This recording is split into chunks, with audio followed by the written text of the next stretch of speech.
So it seems like Seattle is changing very fast. You've got billions of dollars that are flowing into the city from all these massive projects. And it's affecting everything from the ferry system to the new downtown waterfront. And I'm seeing it already start to boost property values. I want to break down for you exactly why these 7 projects are going to change Seattle forever. I am Sean McConnell, and I've been selling real estate in Seattle for years. And I'm helping people just like you make this city your home. I want you to stick around till the end where I can reveal the neighborhoods that are benefiting the most from these mega projects. These are the neighborhoods where the future projects are leading smart buyers to buy, where people are making smart investments and planning for the future. Okay, let's get into it. So let's start with something really exciting. You've got the Washington State ferry system, and they just commissioned 3 new electric ferries. What happened is you've got the Wenatchee, which just came back into service last month, and it is now North America's largest hybrid electric ferry. They removed 2 of the 4 diesel engines. They installed a ton of batteries into it, and it's going to cut the diesel usage down by 25% right away. They're planning to see a massive reduction in pollution coming off of the ferry system, and the Wenatchee alone is going to save 1 million gallons of diesel each year, which I think is pretty amazing. This ferry upgrade is just the start of Seattle's transportation revolution. So you've got the Amtrak Airo trains, which are going to change the way people go from Seattle to Portland and Seattle to Vancouver. And I think that's going to be a massive change. So why does this matter for real estate? Well, these ferries connect Seattle to Bainbridge, to Bremerton, to Kitsap, to Vashon, to the whole peninsula. People live there so they can avoid the high prices in Seattle. But now they get to live there, they have better systems, better commutes, and it's gonna cost them less money to have a higher quality of life and still get back into the city. And it's really only the beginning. They're actually planning to convert the entire fleet by 2040. That's gonna be huge for these communities. So the governor just awarded a $715 million contract to build these ferries as part of a $4 billion modernization program. I wish they did it here in Washington, but they commissioned a company in Florida. Would have been great to see some jobs here in Washington. Okay, this one's amazing. I'm excited for this. I think it's going to change the city. In less than a year, Seattle's going to welcome the 2026 FIFA World Cup, and it's going to be so exciting for the city. If you spent any time in Seattle when we were going to the Super Bowl, people were just so energized, and I'm hoping we see the same energy come into Seattle because of the World Cup. So there's millions of dollars going into upgrades at Lumen Field, at UW's practice fields. You've got a big project going in at Gonzaga, but they're also investing millions of dollars into traffic control, tourism. There's expected to be 750,000 visitors into the city for the World Cup. And Seattle has a 4-park plan. They're boosting up ground floor businesses. They're aiming to try to keep it carbon neutral. They're building mini soccer fields, and they really just want to build infrastructure even after the crowds leave. So why is this great for homeowners and investors? Well, if you own short-term rentals, Airbnbs, there's an opportunity there. We're going to see a lot of the infrastructure improve. We're going to see Lumen Field get improved, and homes that are along the transit routes are probably going to see a little lift on the premiums on their prices. And more importantly, the World Cup is just going to bring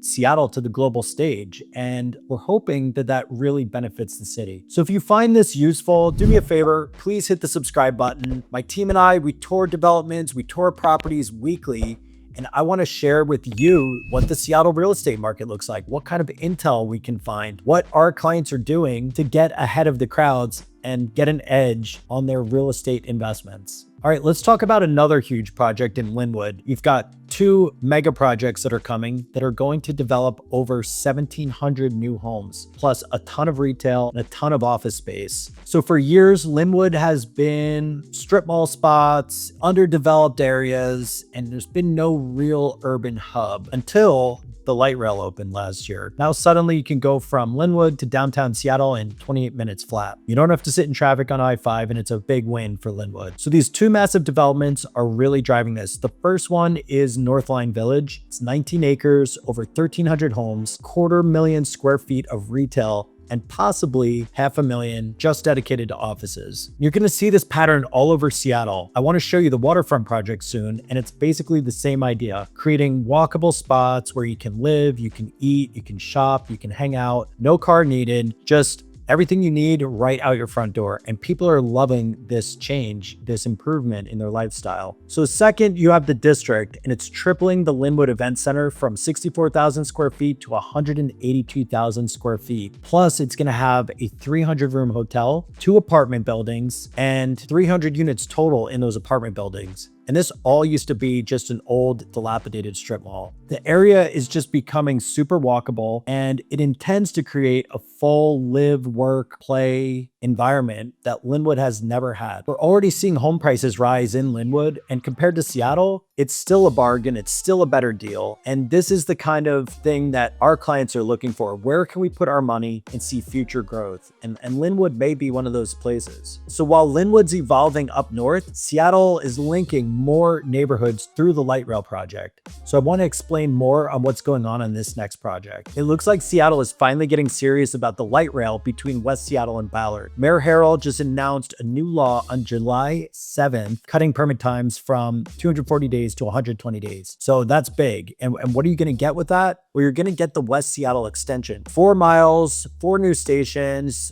and the Duwamish Bridge, and it's all slated to be done by 2032. But now you have faster permit time, so it may actually happen sooner. And the Ballard part of the project is much bigger. It's 7.7 miles, 9 stations, and a second downtown tunnel. And that's all slated to be done by 2039. So they're trying to improve walking and bike access. They're trying to just streamline all the appeals that are happening because they want faster projects, faster progress, and they don't want this to get delayed. Most people don't know, but home values rise years before the light rails actually open, like 5 to 7 years ahead. And we're already seeing it in West Seattle. We've seen it in Ballard, and sellers are just highlighting the future stations in listings. So even though it's years away, they know what they have. And some buyers are getting ahead of it and saying, hey, this is where I want to park my money. I think there's going to be growth here. So if you're buying, there's actually still time to get in before the prices fully reflect all of the development. And if you're selling, you might want to mention this in one of your listings. Now, these transit upgrades are great, but there's something even more important, more visible happening along Elliott Bay. And you're going to see it in this next project.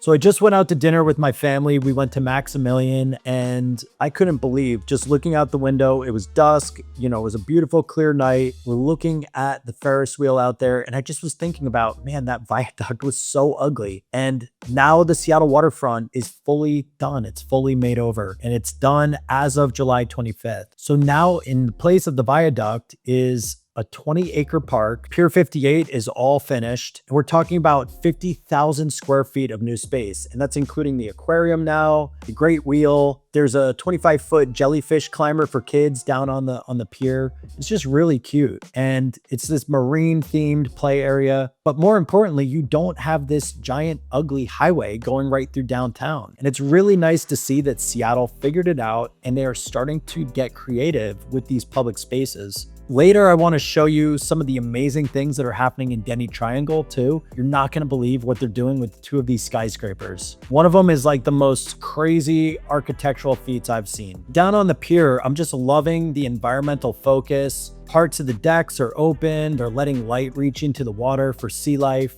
It was a big project. The pier itself cost $35 million, and that's just part of the whole waterfront transformation. And I think it's just bringing together Seattle's need or want to reconnect back with the environment and get rid of the things that made the city just look ugly. And for real estate, if you had a condo, if you have anything with a view, now that downtown waterfront is so much more walkable, and we're starting to see it lift the prices on some of these condos. We're seeing them go up upwards of 15 to 20%. So while the waterfront is changing, if you look up, you're starting to see improvements in the skyline too. Okay, this project is an engineering marvel. It is so cool that this is coming. And here's what they're going to do. It's called the Denny Triangle, located at 1200 Stewart. What they're planning to do is take an actual Boeing 747 and hanging it in between these 2 towers. Yes, a real plane suspended in the air, 14 feet up. This is going to be a cool project. I'm excited to go see this. And the towers are going to be massive. They're going to be 500 feet tall. They should be like 48-story towers with 1,000 homes. And down at the base, you're going to have 150,000 square feet of retail. So it's going to include a new venue, a Trader Joe's, just a bunch of retail. And I think this is going to be amazing. A great way to bring people back into the city, into that urban environment. And the design is really cool. So it's not like what you're typically seeing coming in Seattle. It's inspired by buildings in Chicago. So rooftop patios, dog parks, pools, and turning a 747 fuselage into an art piece, I think is just really awesome. So this has been in the works since 2018. So there have been delays, which is pretty typical in Seattle, but it is wrapping up. And I think it just shows that Seattle is maturing into a global city. They're doing really cool things with design, and they really want to drive people back into this urban environment. And buyers just want things that are fun, things that have characters, things that don't feel dystopian. And that's why they're adding all these amazing artistic elements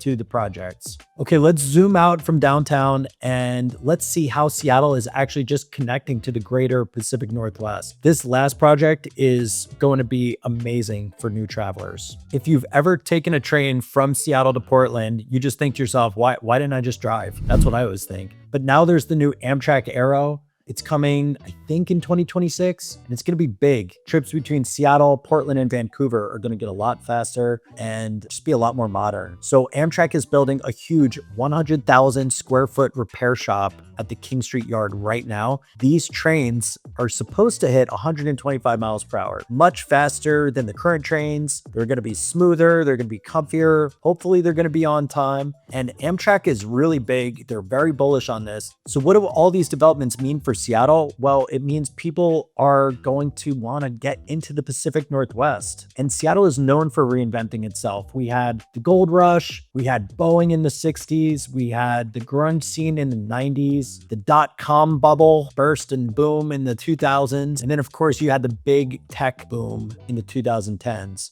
And that's what Seattle's all about, is reinventing itself. And so now, all at once, we're getting cleaner ferries, a better light rail system, new waterfront, big, beautiful towers, fast trains, and it's all happening at once, which is creating a perfect storm for real estate investments. I think there's a ripple effect here. You're going to get better transit, which is going to make these neighborhoods more popular. And now that there's added housing and restaurants and shops, you're going to see home values rise again. And this is positive. This is good for the entire region. So a lot of the smart investors look at high density zoning. They look at areas where there's going to be overlap. They look at places where it's easy for a commuter to live in Lynnwood and get to downtown Seattle and still have a great high quality of life. We're seeing it with West Seattle. The values are rising and the light rail still isn't even due until 2032. Same thing with Ballard. We're seeing that the light rail isn't due for another 7 years. You may see an improvement down around King Street with the Amtrak coming in. And imagine living out on Bainbridge or Bremerton or Vashon and the value you're going to get from these electric ferries. It's great. So this is the key. Most of these projects are slated to be done in the future. Some of them are completed right now, but smart investors look at the projects, they look at the density, they look at the zoning, and they make smart investments now, planning for the future. Okay, so there you have it. You have 7 massive projects that are reshaping Seattle right now. You've got the electric ferries, the light rail expansions, the new waterfront, the bold, big towers, and they are changing how we live, how we work, how we get around. So if you are thinking about moving to Seattle, now's a great time to get ahead. My team and I have helped thousands of people move, and we know how to help you find your perfect home. We know the neighborhoods, we know the market. And here's the truth, Seattle is growing fast. Knowing where to land makes all the difference. So it's easy to get in touch with me. All you have to do is email me at sean.mc@compass.com. Let's get the conversation started. And if you found this information valuable, please, it helps a ton, hit the subscribe button. I'll send more out, and we're trying to post these every single week to help make you an insider on Seattle real estate. You just can't get this information anywhere else. Okay, thank you so much for watching, and I'll see you in Seattle.